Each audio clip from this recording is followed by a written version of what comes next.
Está aqui o único homem que de fato pode trazer o peso dessa mensagem em si, porque ele não tem pecado, porque ele suportou em si os nossos pecados, porque ele não tem do que se arrepender, mas ele está dizendo a você hoje as mesmas palavras que ele disse na Galileia há 2000 anos atrás: arrependa-se, porque é chegado o reino dos céus.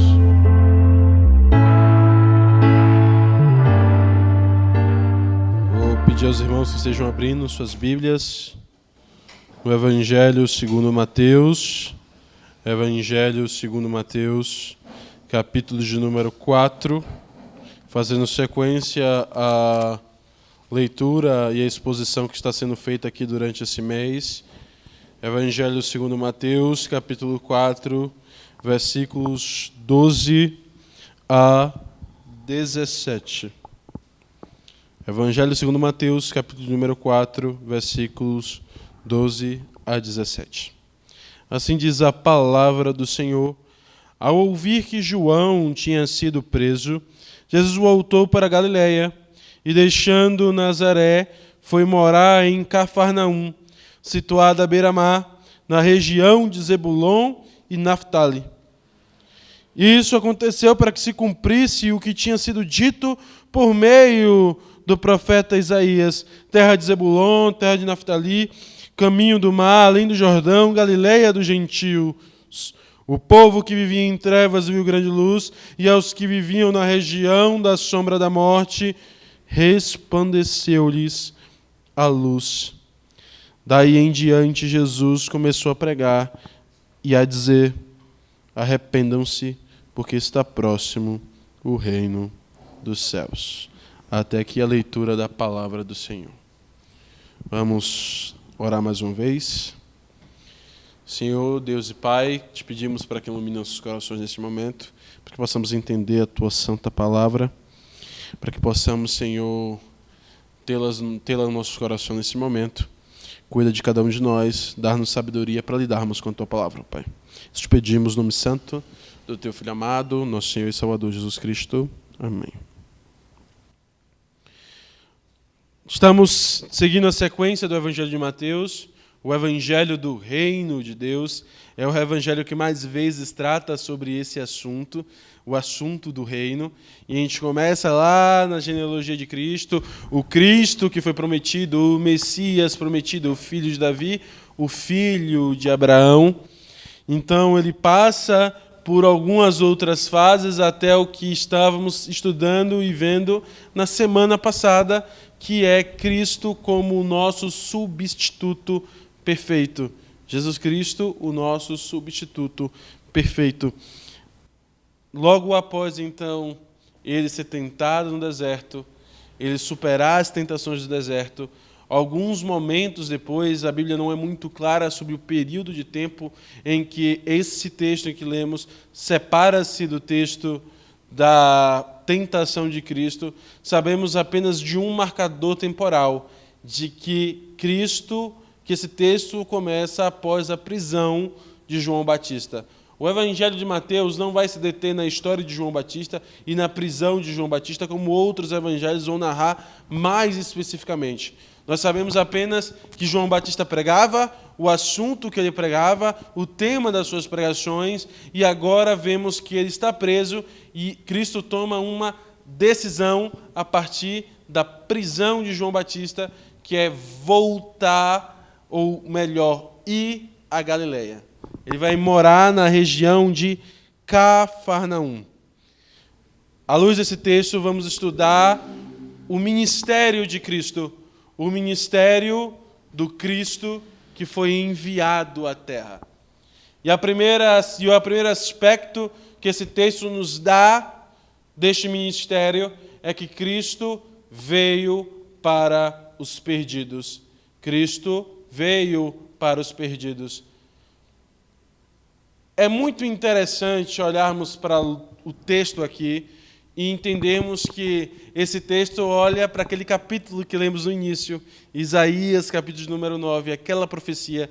Judá não leu toda a perícope que iria até o versículo 9, porque, logicamente, não cabe no culto, mas aquela perícope é uma das mais conhecidas, aquela separação é uma das mais conhecidas do texto bíblico do Velho Testamento. Ela sempre aparece, sabe onde? Os nossos natais. Porque o versículo 6 diz assim: porque um menino nasceu, um filho se nos deu, e ele será chamado Príncipe da Paz, Conselheiro, Deus Eterno. E vai dando características desse Messias que viria à Terra.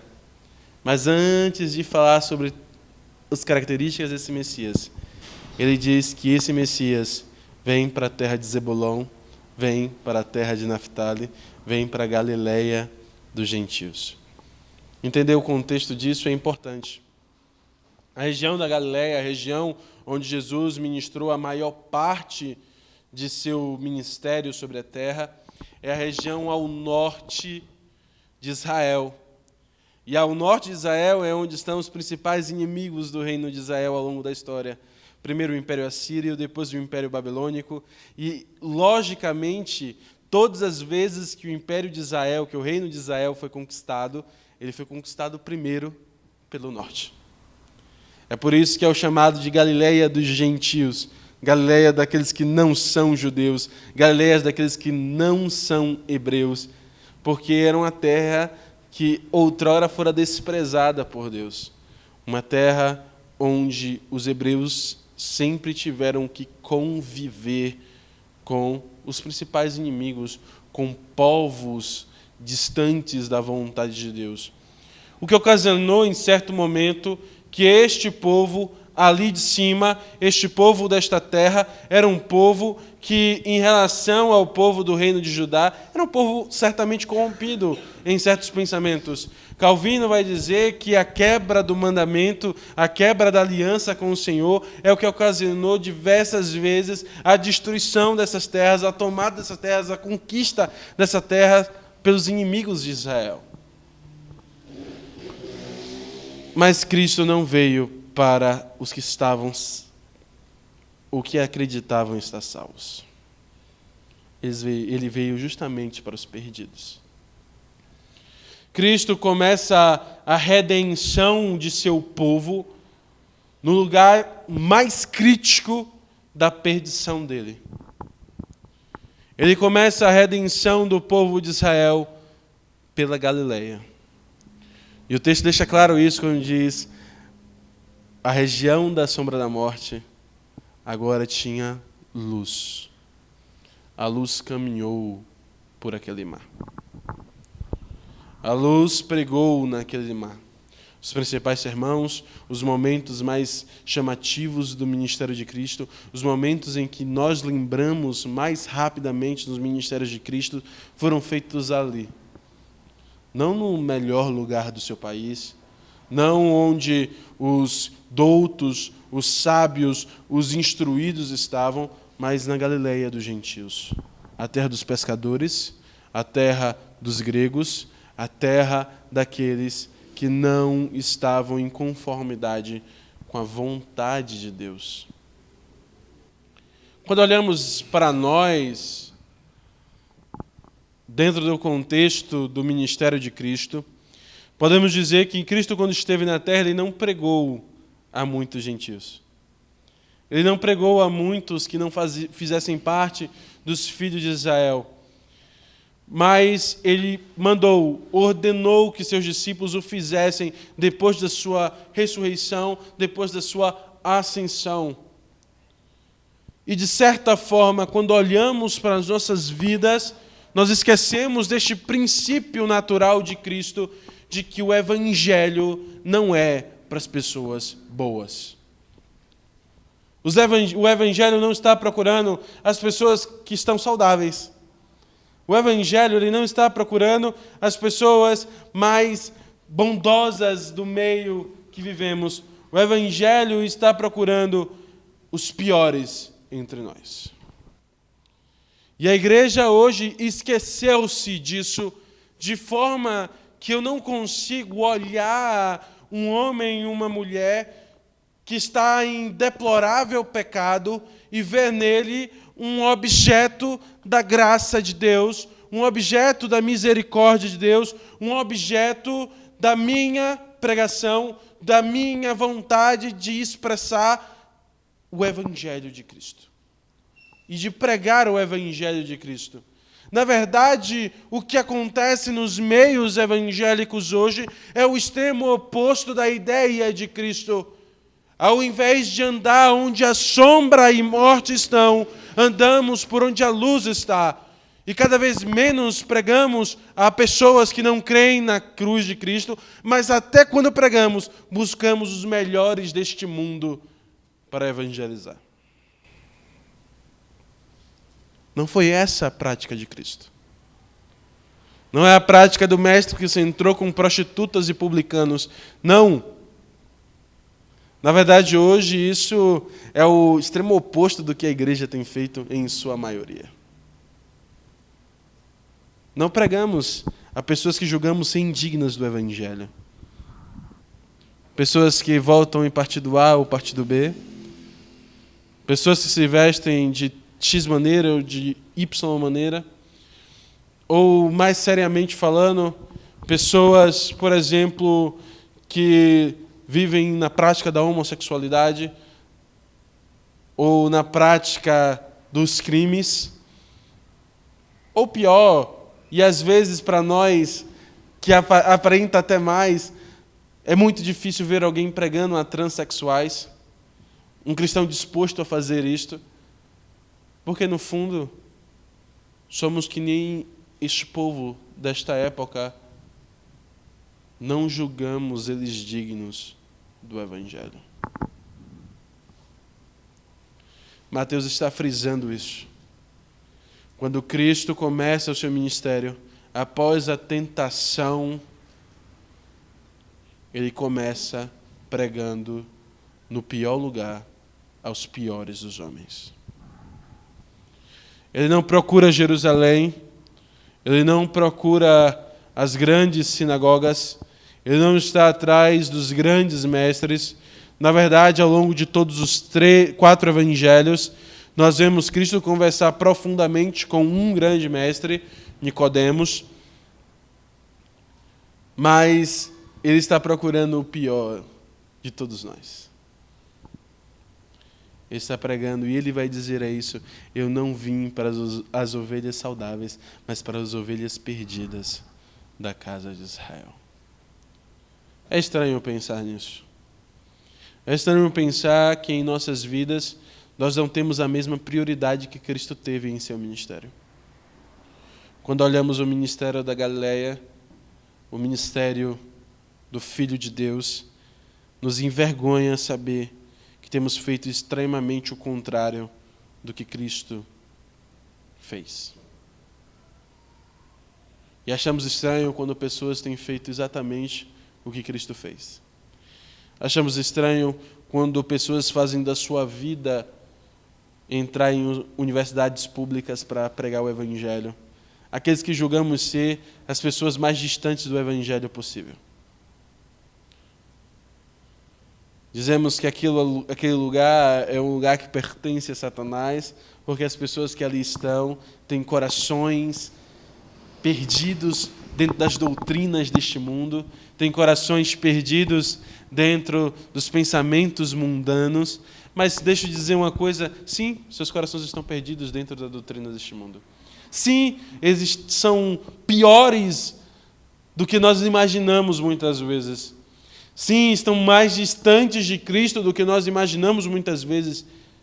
Mas o ministério de Cristo não é para os saudáveis. É uma vergonha pensar que hoje a igreja cresce muito mais por transferência de denominações do que por pregação a pessoas que nunca conheceram o Evangelho. Isso é uma ponta para nós hoje, aqui na Igreja Presbiteriana de Cotia. Vocês estão vendo? Esse é o bairro que vocês têm. Esse é o campo missionário da Terceira IP Cotia. São essas casas, essas pessoas que fazem som altos nos domingos, que ficam brincando com suas motocicletas e fazendo zoada durante todo o culto. É essas pessoas que você tem que apresentar o Evangelho. São a estes mesmo. Estes que muitas vezes nós não damos a devida atenção, como se vivêssemos em um mundo paralelo dentro da nossa própria sociedade. Esses que às vezes não cremos que vão ouvir o Evangelho e se converter aos caminhos de Cristo. São estes que têm que ouvir o Evangelho. São precisamente esses. Quando olhamos o ministério de Cristo, percebemos isso. Que ao começar, assim que João é preso, ao começar o seu ministério, ele vai à Galileia dos gentios.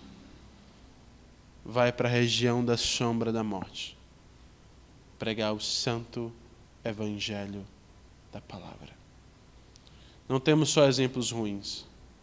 Temos exemplos muito bons de pessoas hoje que têm dedicado suas vidas nos países com a maior taxa de perseguições ao Evangelho, em países islâmicos, em países de línguas diferentes, dedicando as suas vidas a pregar onde parece que a impiedade reina, porque nós cremos de verdade que a palavra de Deus converte corações.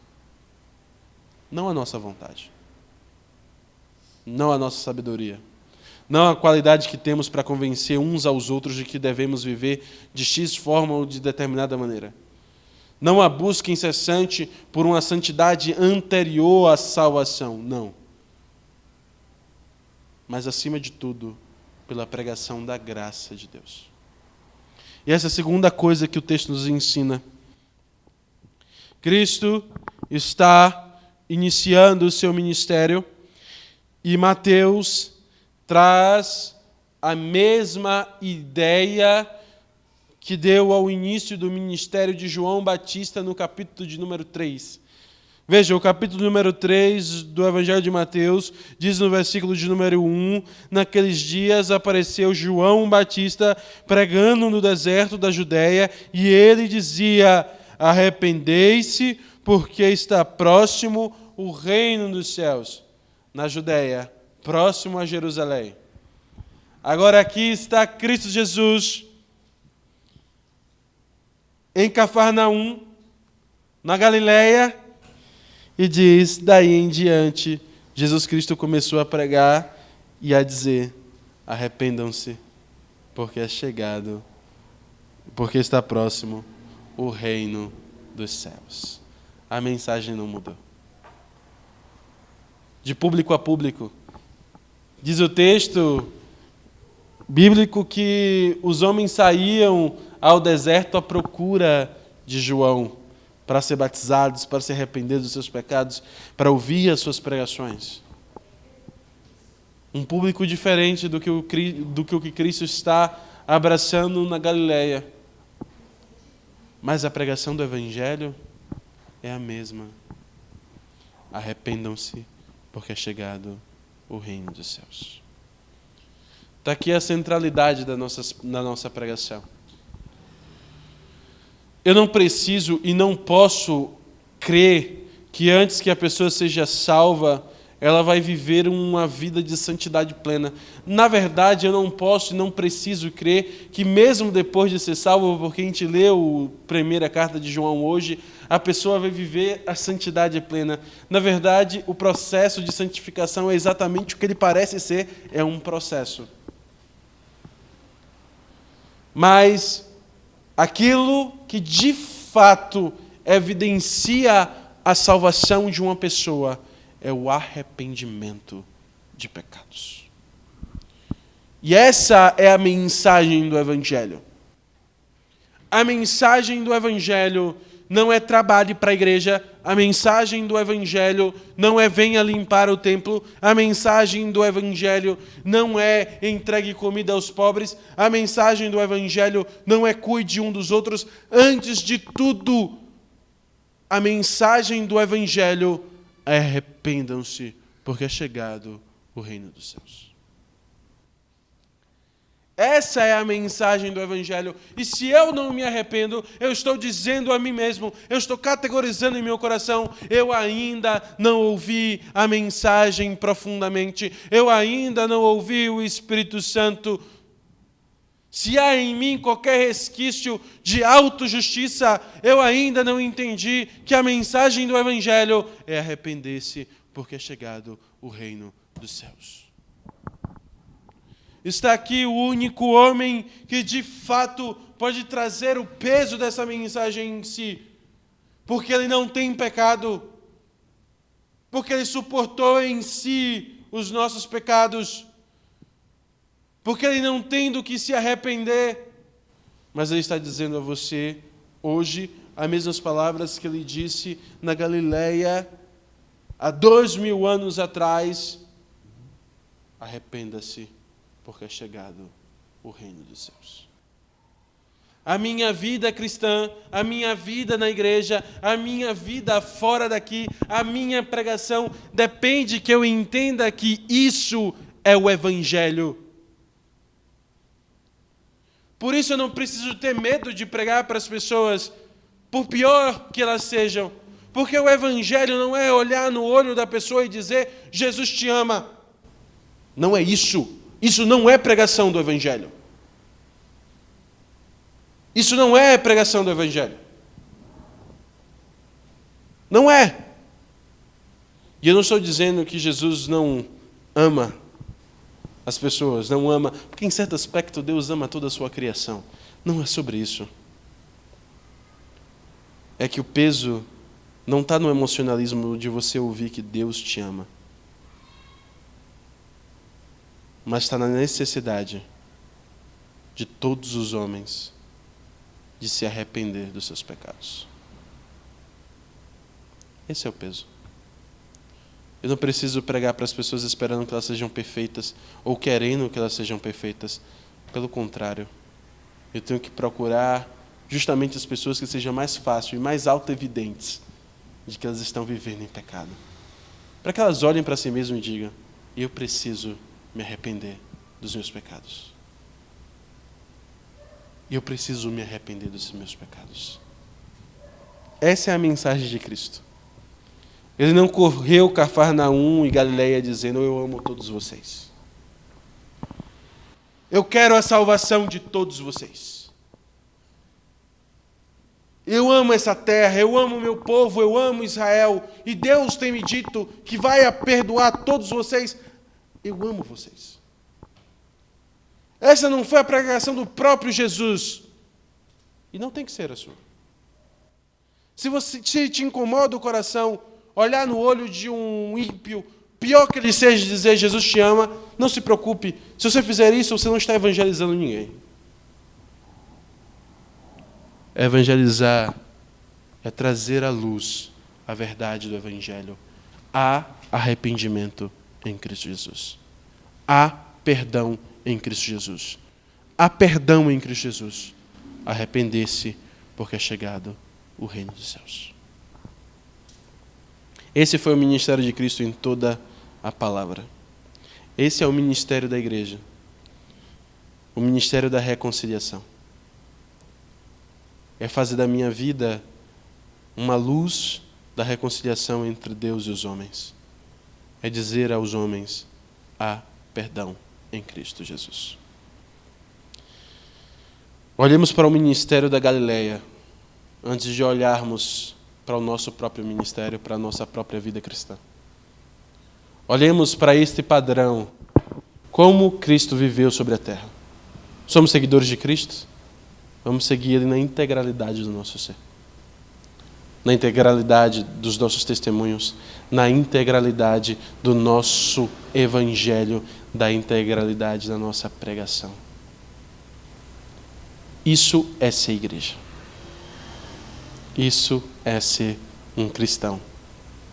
E lembrando nossa aula de hoje, isso é ser aquele que carrega o nome de Cristo, um embaixador de Cristo Jesus. Que Deus nos abençoe nesta noite. e nos faça ministros da reconciliação em nossas vidas. Amém?